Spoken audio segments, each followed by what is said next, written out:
The comments, opinions, and views shared during this program are of those individual Freemasons and do not reflect the official position of a Grand Lodge, Concordant Body, Appendant Body, Masonic Authority, or CraftsmanOnline.com.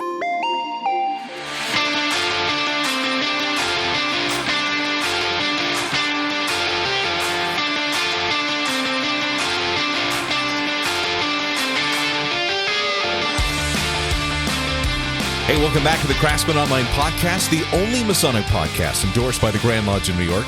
I'm your host, Right Worshipful Brother Michael Arce, and you've joined us for a topic on the level. We're going to get into Freemasonry and public service. First, couple housekeeping notes.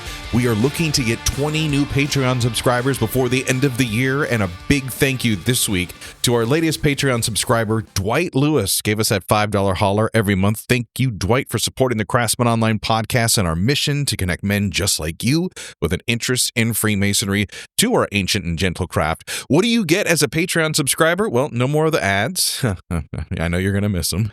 You get our episodes a week early and access to all of our subscriber extra episodes, which will feature this week's guest on Thursday. So it's like 2 for the price of 1. It's amazing. And it's only $5 a month. And we love you for helping us out on Patreon. Also, a reminder to save the date. Our 3rd annual Black Friday holiday shopping episode, sponsored by BricksMasons.com. And it returns on Monday, November 24th. Or Monday, November 17th, if you are a Patreon listener. Brother Matthew Brockbank will be joining us as we continue our holiday tradition of finding gifts for those hard-to-find brothers and Freemasons this holiday season. Well, he just happens to be our guest this week, and I could go on and gush about how much he is one of my favorite brothers, as he joins us to talk about a topic that is hitting home, running for town supervisor of North Greenbush, New York. Brother Matthew Brockbank, welcome back to the Craftsman Online Podcast. Oh, thank you. Funny thing, and we'll get into it later about, my politics, my father's politics, but I always like to tell the story how I exist physically in this world because of politics. My parents met at a Young Republicans meeting, and if it wasn't for politics, I wouldn't be here. I tell people, it's not destiny or anything. It's just that, yes, like I've been around it so long that I was born because of it. I thought for sure your parents met at the Enchantment Under the Sea dance in 1955. Yes. Back to the Future was based on them. No. So growing up in your house, politics, conversations about law, citizenship, Freemasonry, was just common dinner table entertainment, or did your dad never really bring work home, so to speak? Oh, no, it was politics all the time. And it's not that he didn't bring it home. I'm sure you remember, the office which you visited to, learn about Freemasonry from, Brockbank University. The office was attached to the house. So literally, work, law, Masonry was always at home. It's, I grew up with it, just around it. It's like someone whose father or mother might be in the trades of some kind, and they just grow up around it and they take to it like a fish to water. I'm excited because I know that I'm going to have a conversation about something that people are going to start flipping out about. Like, they're talking about politics on a Masonic podcast. Oh my gosh.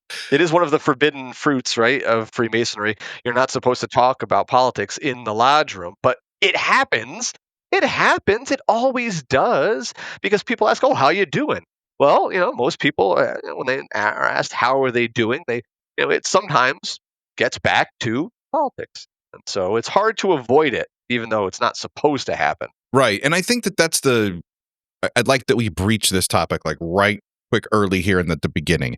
So I like to say that a lot of the conversations about religion and politics that aren't supposed to happen inside of a lodge during a meeting, as you point out, those usually take place, they call them parking lot conversations, or if your lodge has a bar or a dinner or some sort of meal, that's where guys will just kind of have a conversation. And why can they have this conversation? Even if it's with people who don't share the same viewpoints that they have.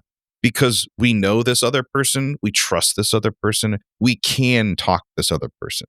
We know that this brother that we're having a conversation with isn't like even our neighbor or family member that may have a different viewpoint than us, that if we start having this conversation, you're going to have to go get the hose out of the front yard to spray people down so that a fight doesn't break out, because it just doesn't happen in our lodges. I've seen guys disagree, but then I've seen one walk away or them just say, hey, let's just stop having this conversation and move on to something else. I've never seen it escalate to that next point. Also to that is that we don't talk about politics during our meetings, but here's the thing, we kind of do, as you point out, because if we're doing something in the community, supporting another nonprofit or community organization or a strategic community partnership that maybe the lodge has formed, it's all going to be based on them sharing the same values or mission that we have in Freemasonry or as men who make up that lodge. So there is that political connection there as well. It's not always about what letters come after your name if you're running for office or who you voted for president when we talk about politics. No, very true. And I think that Masonry has always done a good job at not, endorsing a specific candidate or denouncing another candidate, even one who is a brother. I don't think I've ever seen Freemasonry in any regard, blatantly come out in support of, go canvass for, or do some kind of mailing or phone calling for a specific candidate as a lodge. Now, don't get me wrong. I'm sure it has happened before. I'm sure it will happen in the future. And I'm sure it's happening now somewhere. I'm sure that there is somebody running for some office in some lodge in America. And I'm very sure that those brothers are like, yeah, let's help. And they're all getting together and they're all doing that work. Hopefully it's not on the lodge's dime or on lodge time, because I think that would be a blatant misuse of, the powers of Freemasonry, if you will. Like what you said earlier, when it comes down to what we want to do about charity, what are our policies, what kind of things do we value as brothers? It's going to cross over into politics. It almost has to, because politics in and of itself is a value-driven entity. And it becomes a challenge, too, in the world that we live in, because you try to work for or work with a charity, let's just say Toys for Tots, for a toy drive, or you want to be the bell ringing. I know a lot of brothers that do that with the Salvation Army. My dad does, yes. He does that exact thing, yes. And then you hear from one brother, I really can't do that because, they also support. And then that's when the ugly side of politics come out. You're like, yeah, but that's those people from that organization decided to make. We're not talking about the wonderful people and the impact and the difference that we make in the lives of people who benefit from the work that we do. Like, let's try to, so that's where things can get a little sticky. I want to get back to you and running for office, because you shared your campaign website with me. We're going to get that in the notes for this episode, the link, so that people can go out and support Matthew Brockbank, who is running for town supervisor of North Greenbush. So first of all, paint the picture of what the wonderful hamlet of North Greenbush, New York is like, and what would your job be if you get elected as town supervisor? Obviously, upstate New York is home to Albany, the capital, and across the Hudson River from Albany is a town called Troy. Some know it as the birthplace of Uncle Sam. Outside of Troy is a town called North Greenbush. North Greenbush, being a town, doesn't get a mayor. Cities get mayors, and towns get supervisors. The current board is doing good. The current supervisor is a good guy, and he's doing good. There's nothing bad about this. I'm not running because, oh my God, it's a 5-alarm emergency and I need to get in there and fix it. Everything's messed up. We got to get in there and clean it out. That's not that at all. I think that North Greenbush could be even better. I have a vision for North Greenbush beyond where it is right now. And I think a lot of the townsfolk also agree and want to see more from North Greenbush. I want North Greenbush to be not a tourist destination per se, but I want people to come to North Greenbush. I want it to be a destination. I want people in the country, not just the state, the country, to point to North Greenbush and say, that is a place where government still works for the people. We're talking with Brother Matthew Brockbank, whose website is Matt Brockbank. Brockbank. So that's BrockBank.com. MattBrockbank.com is if you'd like to learn more about him and his campaign for North Greenbush Town Supervisor. Looking at your website, besides the attractive, 30-something guy there on the homepage, I thought it was interesting. Is I was scrolling down, you have some images on your website, and for those that can't see it, it's John Lewis, Abraham Lincoln, FDR, and Ruth Bader Ginsburg. Can you tell us a little bit about the inspiration that you're pulling from these figures? One or two of which are Masons, but also known as being public servants. Right there, you took the words out of my mouth. Public servants. These four individuals, they inspire me more than most others, because at the end of the day, I think their fealty was always to the people. They instituted and they, pushed for laws that really, really benefited folks. With FDR, you're talking about the New Deal, right? John Lewis was, oh God, I mean, he marched with Martin Luther King. I don't think we have a stronger voice in civil rights, than John Lewis. And of course, he lived to a ripe old age and never once, put down his quote unquote, working tools, because he got in good trouble even after passing. Posthumously, he released a small essay, I'll put it, which is, you can find it on YouTube, voiced by Morgan Freeman. And my God, I mean, the man never stopped fighting. If that's not an inspiration, geez, I don't know. Come on, I don't know what is. Ruth Bader Ginsburg, obviously, I think one of the greatest civil rights justices of our time. She just respected other people, even though she had other justices who were on the complete opposite side of the spectrum from her. She was larger than life, even when some of the men around her were already titans. And physically, they were mostly like twice as big as her, these men. Yes, she was badass. And of course, Abraham Lincoln, I think he is, while obviously, accredited with the Civil War and bringing about an end to slavery, I think that he is also one of the most misunderstood presidents. Abraham Lincoln, in my opinion, is always credited as being a Republican, when in fact he was a liberal. So back then, the parties were a little topsy-turvy. The Democrats were the conservatives during Lincoln's time, and the Republicans were the liberals. His ideas, what he wanted to do, he was much more of a liberal thinker than a conservative.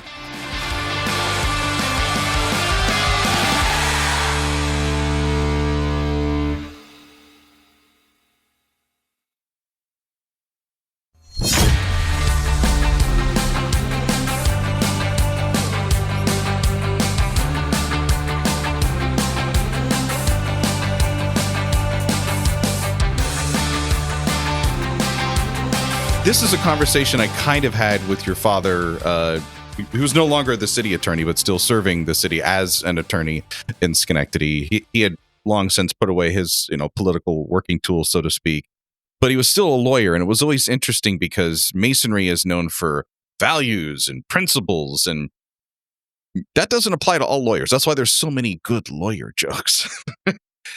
I'm sure it's even more slippery because the world we live in now, we don't see political candidates as leaders anymore. We see them as quote unquote politicians. How do you navigate through this? Matthew Brockbank, the candidate, Matthew Brockbank, the husband, the local guy, the Masonic brother, and also Matthew Brockbank, the guy who's running for town supervisor. I am pretty unapologetic about who I am. Besides running for politics here, and besides being a Masonic brother, besides being all those things, I'm a political activist as well, and I was that before, any of some. Actually, I was a political activist before some of these other things that you mentioned, all these other titles.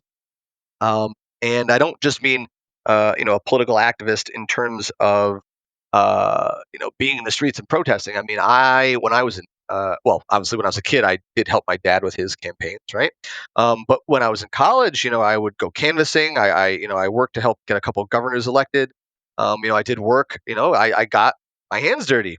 And then, of course, in the recent, couple of years here since 2020, I have been a major political activist, and I have been a proud member of our local Indivisible chapter. So, politics is not just the kind of quote unquote business of operating the town, but to me, it's about civics.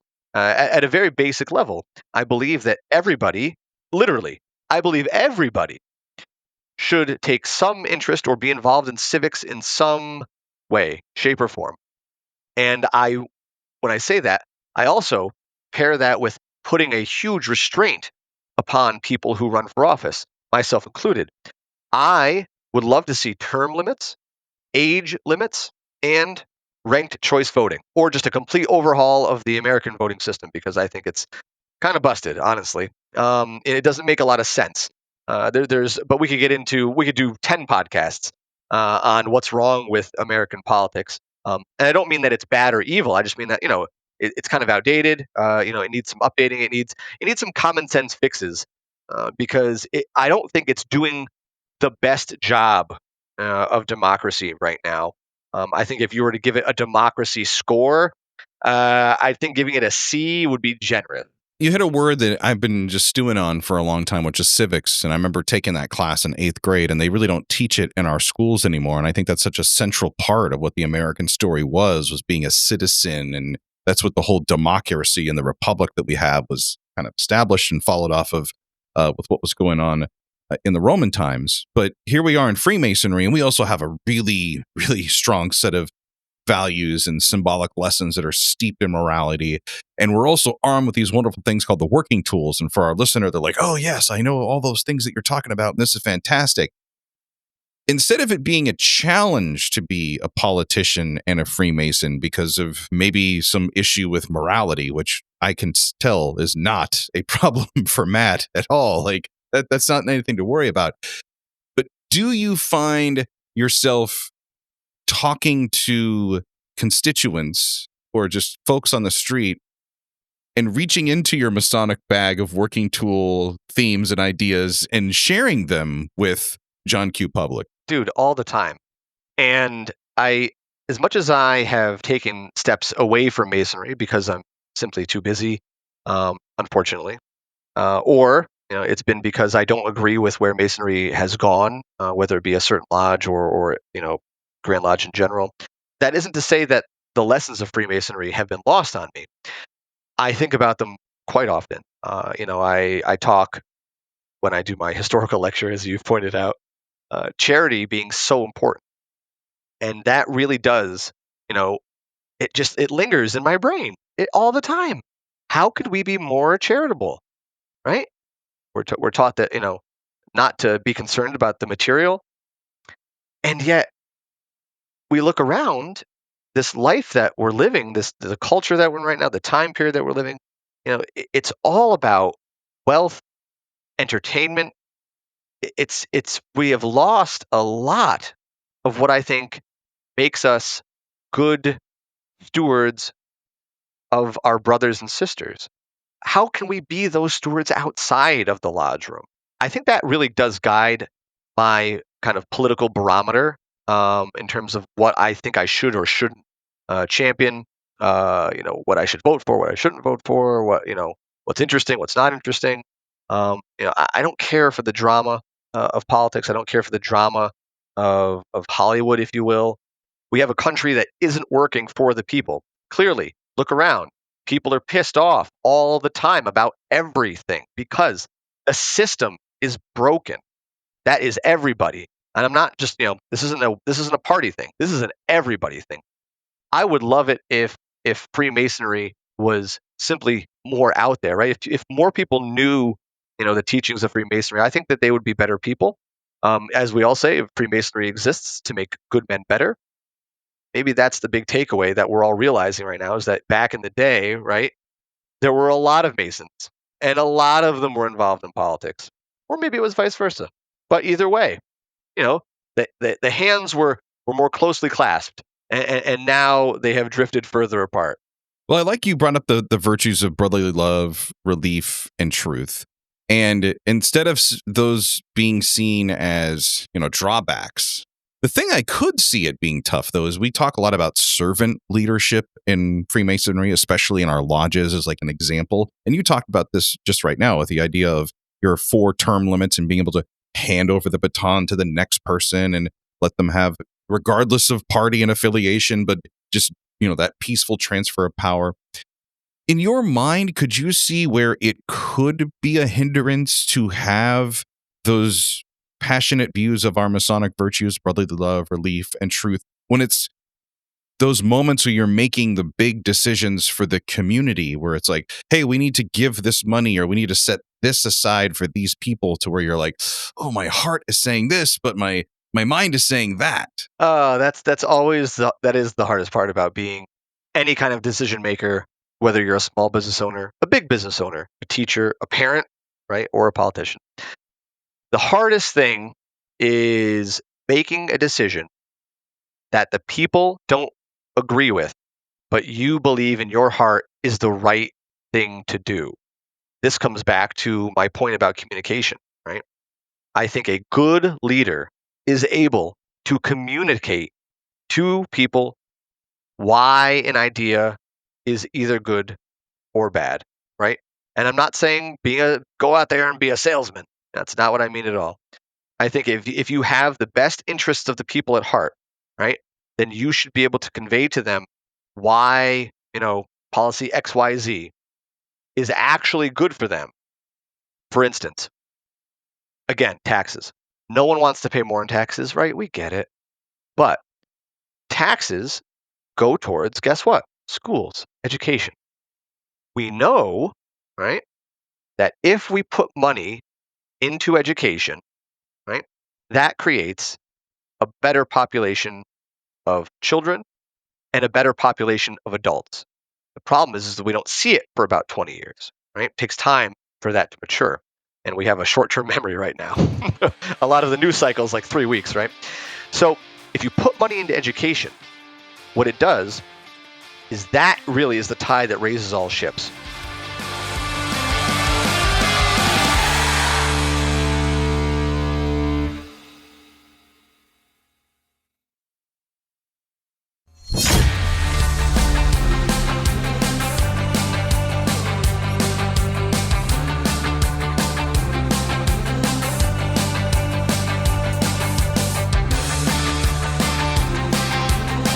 This is the hot take, controversial question for the podcast here.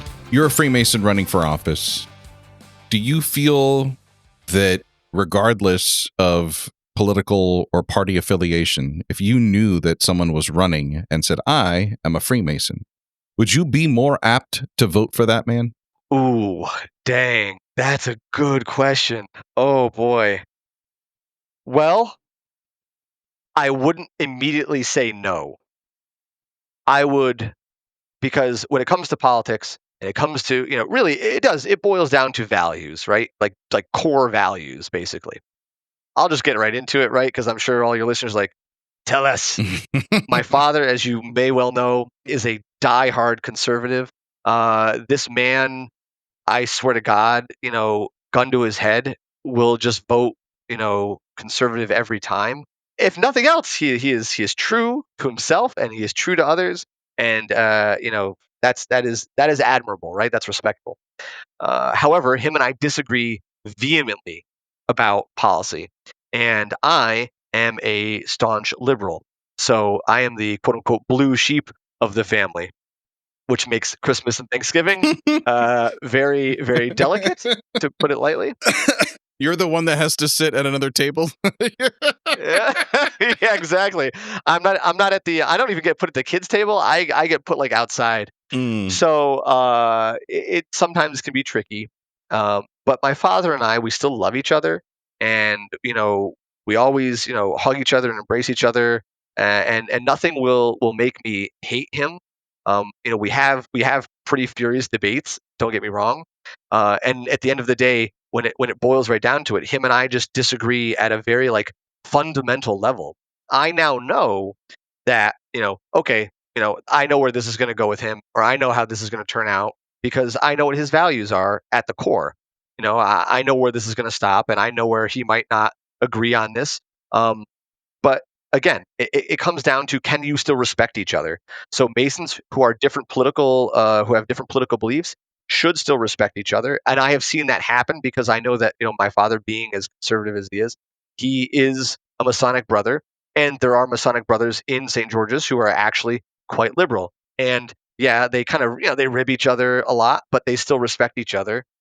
So, at the end of the day, I think they probably fight, and I think people, I should say, Masons probably bicker and fight over Masonic votes and choices more than they probably do over American politics. Well, also having that unique dynamic between you and your dad, and that relationship that you have that is also now a special bond thanks to Freemasonry. It's also a great way, is like they say, steel sharpens steel. Right. Now, when you're across from somebody that's holding a different viewpoint that you don't know, you can easily just, see your dad and go, okay, instead of getting enraged and my head wanting to explode, I understand where this person is coming from a lot better. And I can speak to them with like some respect, to where they go, they must have a family member who's just like me.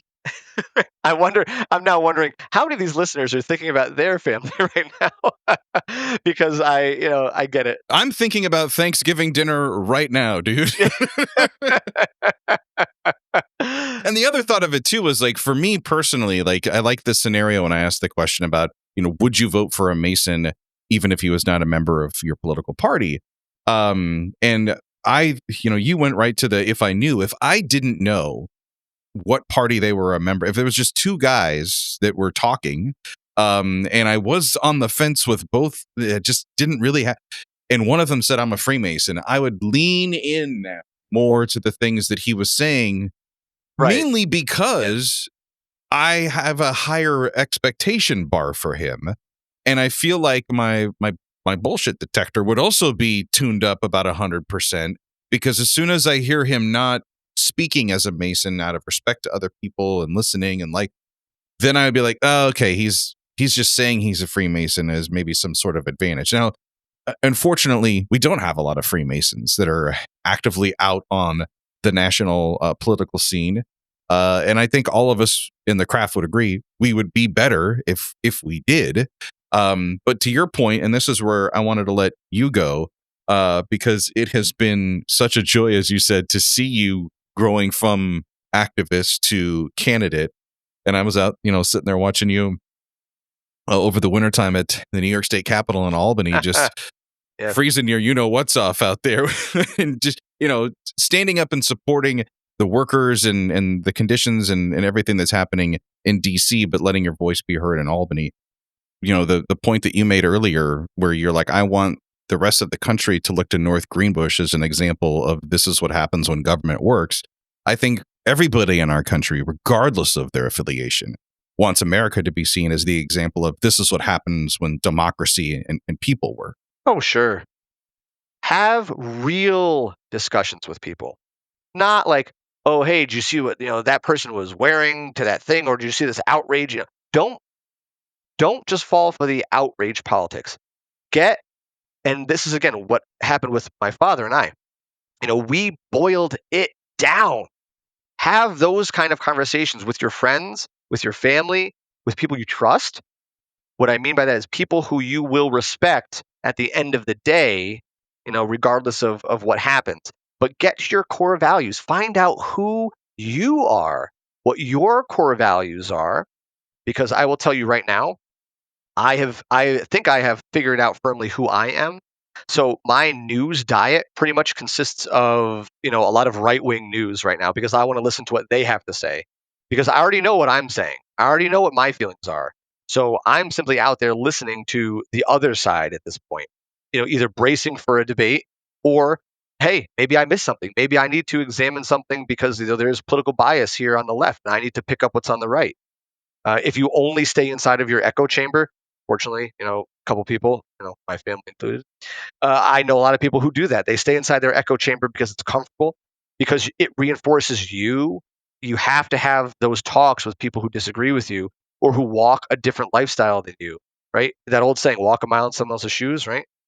Those are the 4 things. If I could get those things tattooed on me or put on my gravestone, it would be, read, travel, understand yourself, and listen.